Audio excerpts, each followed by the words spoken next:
Gentlemen, distinguished ladies, haters, back again up here in the mountains of California talking about sports cards. Two topics to discuss today.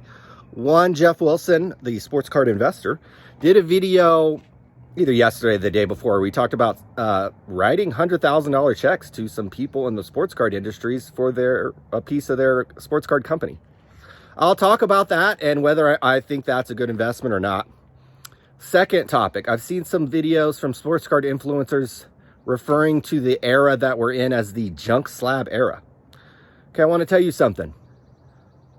I buy a lot of those slabs every day. Sekou Demboya, Kobe White, Brandon Clark, Tyler Hero, a lot of these kind of modern basketball cards where these slabs are for sale each and every day for $3 to $10. I buy a lot of those.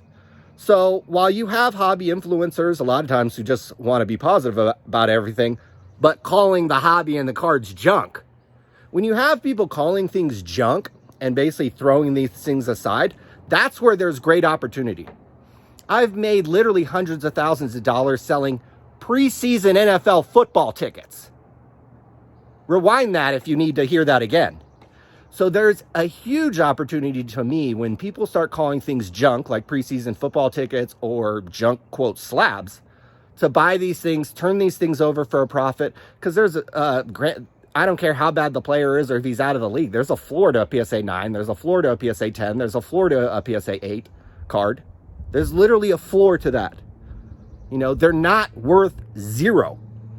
So there's a margin to be made on literally any slab, because if you can buy it for the right price and flip it for the right price, there are opportunities there. So I'll talk about a little bit about that, because you guys calling this stuff junk just shows how limited you are business-wise, and limited in how you actually think about these cards, and how you can actually make money on these cards. Maybe you're just collectors and you like to clutch and hold these things and you're going to, want to show them to your grandkids. I don't know, but they're certainly not junk. But let's start and talk about the sports card investor, Jeff Wilson. I was excited to watch his video. He said he's going to spend $400,000 on cards. I was hoping, maybe he'd buy some of mine that are for sale out there, and just start flipping them. Like, stop talking about investing in cards and just flip cards. Like, there are hundreds of thousands of people literally online every day trying to buy sports cards, whether or not they're flippers themselves, or whether they're collecting for enjoyment, a particular player, particular team, particular love for the hobby. Hundreds of thousands of people literally actively looking for sports cards all the time. So just buy sports cards and flip them. That would be, in my opinion, a great, quote, investment. But instead, he bought pieces, or bought the whole, I don't know what the structure of the deal is. He bought into this, like, they call them Slab Strong or whatever. I'm sure you guys seen them. They're a little, like, almost like a cell phone case for your graded cards. I honestly don't think this is a very good investment. Two reasons.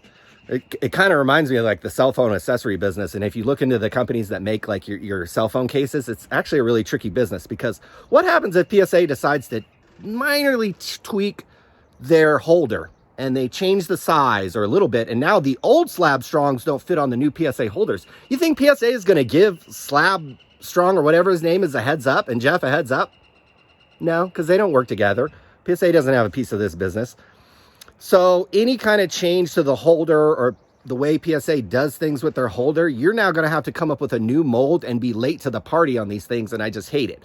Secondly, the grading company themselves could become your biggest competitor. I thought I heard that Ben Baller was working with PSA, maybe on like kind of like a diamond-studded PSA case, and you've seen, what's our boy name? Logan Paul walk out there with the Charizard when he walked out of the fight, which I think is pretty cool. So I think PSA themselves could become a competitor for you, competitor to Slab Strongs, by just making their own competitive product.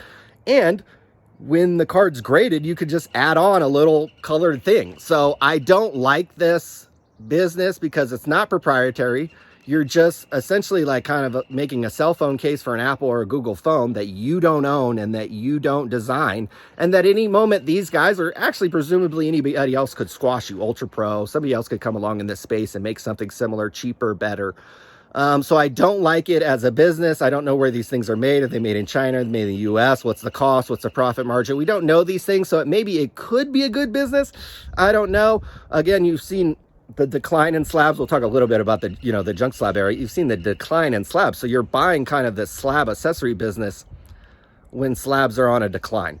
But perhaps if these the grading companies reopen back up and open up kind of a cheaper service level, a business like this could work. But I just don't like it. If I were Jeff Wilson and I had hundreds of thousands of dollars to throw around, just buy cards and flip them. Buy cards and flip them. Buy cards and flip them. It's really that simple, because you have hundreds of thousands of people searching for cards, and you have a dealer network in cards that really isn't robust, or have like these big, huge names like a Walmart or Target doesn't sell single cards.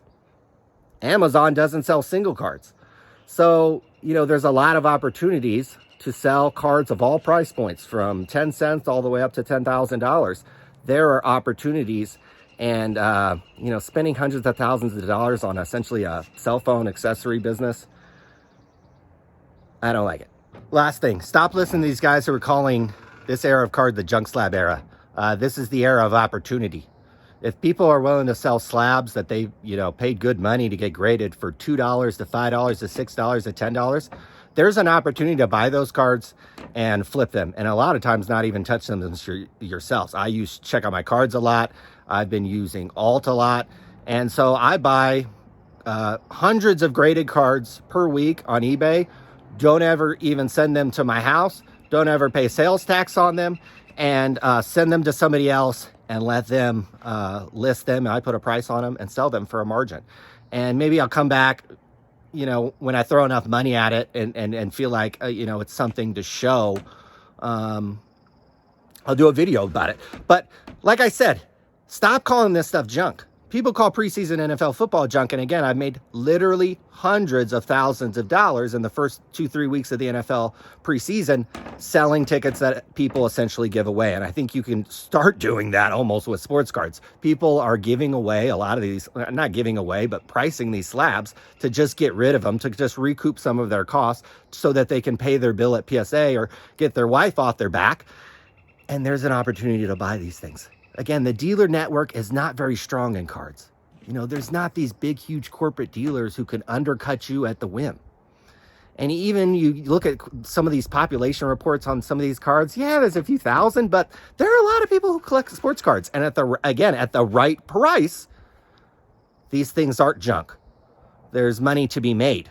Sekou Demboya, Tyler Hero, Brandon Clark, on and on and on. Kobe White, blah, blah, blah, blah, blah. I'm buying these guys all the time because guess what? If you buy them at a certain price and you relist them at a very affordable price, somebody's going to buy them, whether they're a collector, a flipper, somebody else trying to make money off me. I don't care. Just flip cards. And I think analyzing, whether we're in the junk era or Panini should do this or Topps or Zero Cool or da-da-da-da-da, who freaking cares? Stop calling yourself an investor and just start flipping cards, making money. That's the real business opportunity in my eyes. Because there aren't these big, large corporate dealers, and there are hundreds of thousands of people searching for sports cards.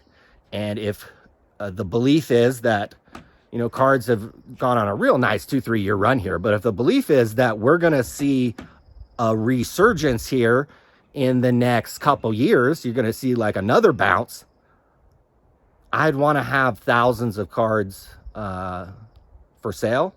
I'd want to be already entrenched into the market at these lower levels, presumably these lower prices. If we have kind of hit like a quote bottom, this is when I'd want to start be buying and selling, especially if people start calling stuff junk. That's when I start getting really interested. That's why I want to go in and pull up the computer and pull up eBay and buy more and buy more and buy more of these junk PSA 8, 9, 10 slabs that you guys are calling junk, modern. I don't care who it is. I don't care what sport. Doesn't matter to me. Again, I don't buy based on potential on player. I buy strictly based on price. That's why I'm not looking up stuff. I'm not looking to see who this player is or is he playing A ball or double A.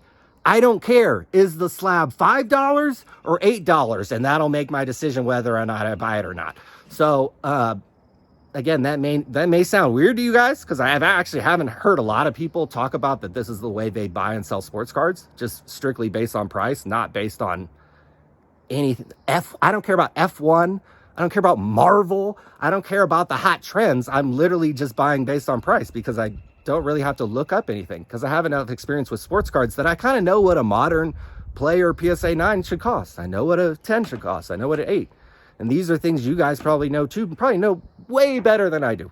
Way better than I do. So anyways, gone long enough. Got freaking Woody the Woodpecker around here. At least they're not. I think that's a bird. That. I don't know. Anyways, see you guys later.